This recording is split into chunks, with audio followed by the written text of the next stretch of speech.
El 90% de los proyectos con microprocesadores como Arduino o clones similares suelen estar conectados a una fuente de poder o a una computadora para alimentarlo.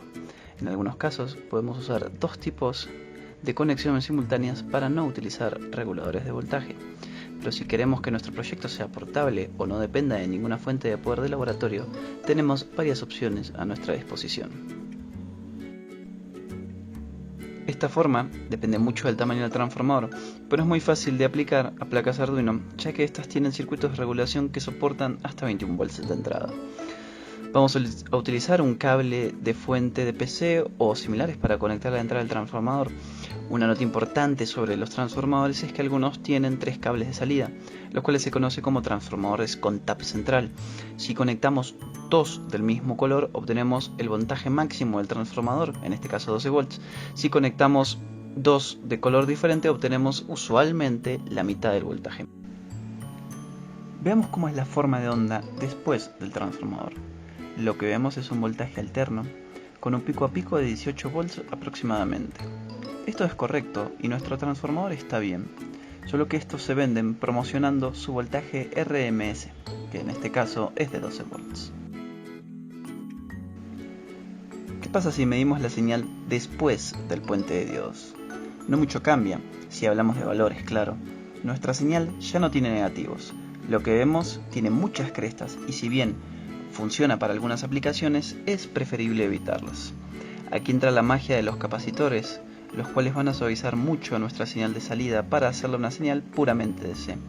No voy a entrar en detalle de cómo funcionan los capacitores, ya hablaré de ellos en otro video, pero aclaro que, si bien en el osciloscopio se ve una señal DC, si entramos en profundidad vamos a ver un factor de ruido llamado ripple o rizado, que no afecta a nuestros proyectos a menos que tengan componentes sensibles al dicho ruido.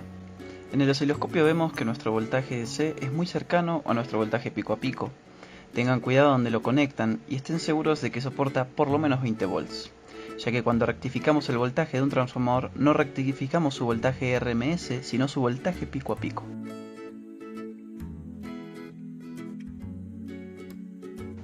Esto es más fácil de explicar. Podemos comprar una y utilizarla, o podemos comprar las baterías y el circuito de carga y conectar todo. Si vas a armar tu propia powerbank, recuerda comprar baterías 18650. Estas baterías son un desastre, las que ven en pantalla, no todas las 18650. Ya explicaré por qué en otro video. Simplemente la conectamos al puerto USB y listo. Toda la protección para las baterías está dentro del circuito y no nos tenemos que preocupar de nada más. No voy a entrar en detalle de cómo funcionan los Step-Up Converter, hay buenos videos ya hechos. En pocas palabras, los Step-Up Converter elevan el voltaje de entrada, los Buck Converter lo disminuyen y los Buck Boost Converter los pueden elevar y disminuir. Todos los anteriores mencionados tienen una eficiencia del 90% aproximadamente y no requieren mucha diferencia de voltaje en la entrada con respecto a la salida. Con 0.5 volts estamos bien, a diferencia del 7805 que son 2 volts aproximadamente de diferencia. Para poder utilizar nuestro elevador necesitamos conectarlo a su BIN y configurarlo a través del potenciómetro para que su salida sea un voltaje constante en Vout. Ahora podemos, por ejemplo, conectar un puente H a 12 volts y manejarlo con una señal modulada de 5 volts del procesador para controlar nuestros motores DC. En vez de comprar nuestro regulador, podemos reciclarlo de algún aparato de la casa al cual no le tengamos mucho aprecio. Por ejemplo, el que ven ahora era de un teléfono. En este caso en particular, esta fuente de switcheo o switch mode power supply en inglés combina lo que aprendimos de transformadores y reguladores de CDC, pero además le agrega más seguridades como termistores, optoaisladores, resistencia de descarga de capacitores, entre otros. Solo debemos medir el voltaje de salida para evitar quemar algún componente.